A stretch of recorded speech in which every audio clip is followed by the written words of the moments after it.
Tomb Raider. In 1996, the game created one of the most iconic female characters in the video game industry, and became one of the best-selling titles on PS1. In this video, I'll be revealing Easter eggs, references, and any other points of interest I could find. And if you like this video, please show your support by subscribing and leaving a like to stay up to date with future videos like this. Now let's go back with Lara Croft to 1996. In the cutscene at the start of the game, we see a nuclear weapons test being conducted in Los Alamos, New Mexico. The blast causes the main villain's prison to malfunction, allowing Natla to escape. Jacqueline Natla was one of the 3 legendary Trinity rulers of Atlantis. This might be more of a coincidence rather than intentional by core design, but it's still worth a mention that the codename for the first nuclear test in history was Project Trinity.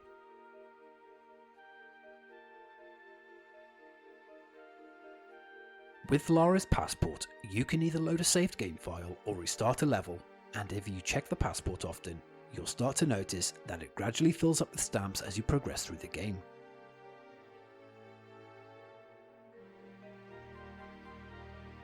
In the main hall of Lara's mansion, there is what looks to be the Ark of the Covenant that is just resting in front of the main doors. This is a reference to Raiders of the Lost Ark, a film series that the developers took inspiration from. Before starting Lara's training in the ballroom turned gym, you can find in the other passage an open treasure chest with coins left out in the open. Though not that important, it does offer some insight into the carefree lifestyle of Lara Croft. At the very start of the caves level, there are a set of wolves' paw prints in the snow that lead out beyond the main entrance. These belong to the same wolves that killed Lara's guide in the previous cutscene, which is a nice little level of detail.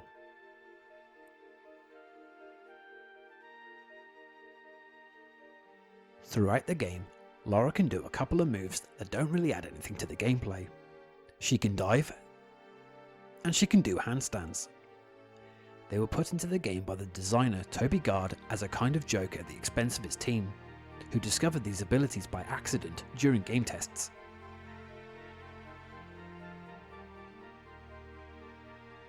After finding the room containing Secret 3 in the caves level, you can see a unique sculpture on the wall.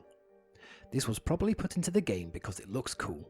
However, it's actually out of place because this is an Aztec sunstone and can be found in the National Anthropology Museum in Mexico City, whereas the game's first segment is set in the Peruvian ruins of an Incan culture.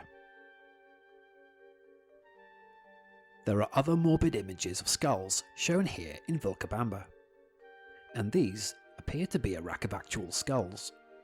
These again refer to Aztec culture and not Incan, but it makes for an unsettling imagery for the player as they explore alone and isolated from civilization. The Lost Valley level may be based from the book The Lost World, written by Arthur Conan Doyle. The story is about a man who goes into the Amazon in South America and encounters dinosaurs, exactly what Lara encounters in this level.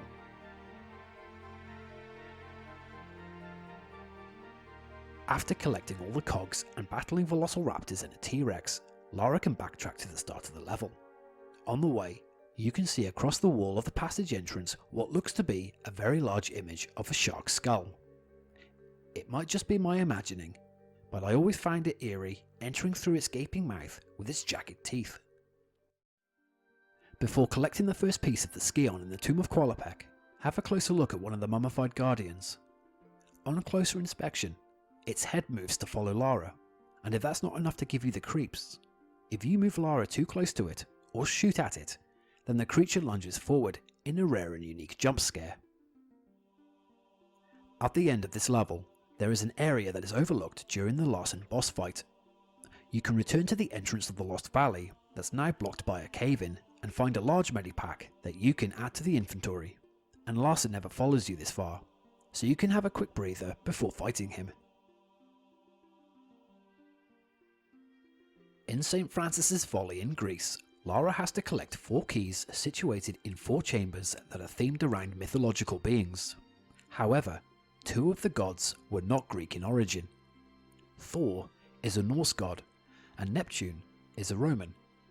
This would eventually be corrected in Tomb Raider Anniversary and replaced by Hephaestus and Poseidon. In Palace Midas, there's a seemingly unreachable medipack on this pillar found in the main chamber with the 5 switches. However, there is a way to reach it by using the jumping glitch. By placing Lara in a particular position in the corner and then spamming the jump button, she will eventually land on top of it. Core Design were aware of this glitch, and instead of correcting it, they decided to exploit it by placing the medipack out of place and leaving it to perplexed gamers to discover the glitch for themselves as the only possible means to reach it. Again, in Palace Midas, this is known by many fans, but it's worth a mention for the very few who missed this. As Lara can turn the lead bars into gold, she too can have a unique death animation. If you make her stand on Midas' hand, and you can see what happens.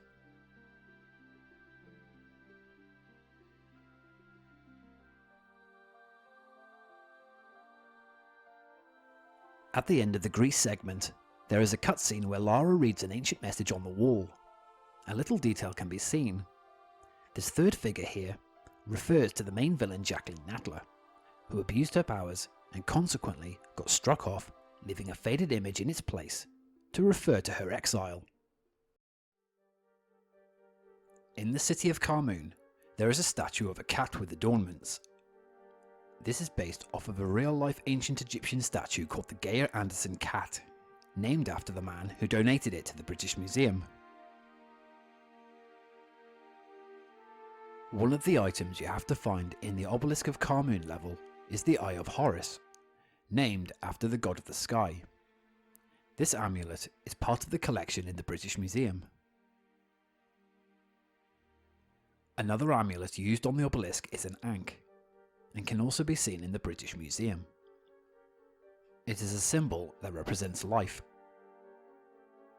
The seal of Anubis is named after the jackal-headed god of the dead. And the Scarab is symbolic in ancient Egyptian religion and represents resurrection.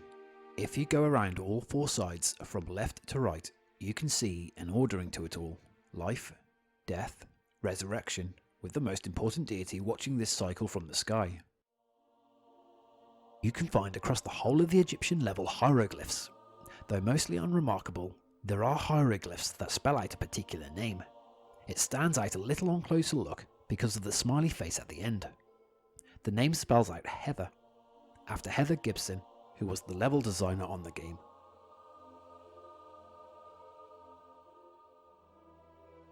While exploring the Sanctuary of the Skion level, you may just be able to make out a weapon or ammo just floating in mid-air.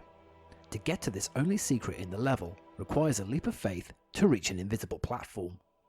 This is another reference to Indiana Jones. In The Last Crusade, Indy has to take a similar leap of faith to cross a canyon on an invisible bridge.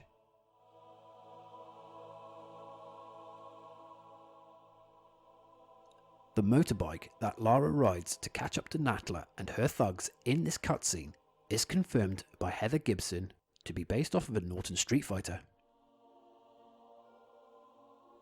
In Atlantis and the Great Pyramid, you'll notice while moving through the level that the walls and floors seem to be moving.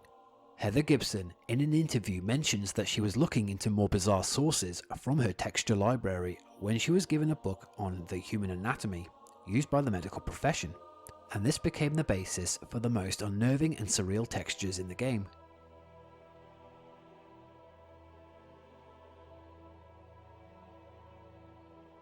If you're struggling to time your jumps during the escape from the pyramid, there's a trick with the collapsing floors.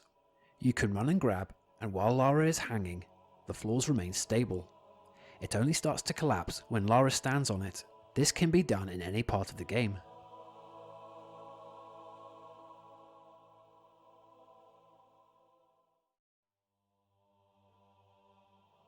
Thanks for watching this video, I hope you enjoyed it. I have other videos put up already of my Easter eggs and references series, so if you're interested you can check those out on my channel. Again, if you like this video, please show your support by liking and subscribing to see more of these. So until the next video, see you guys.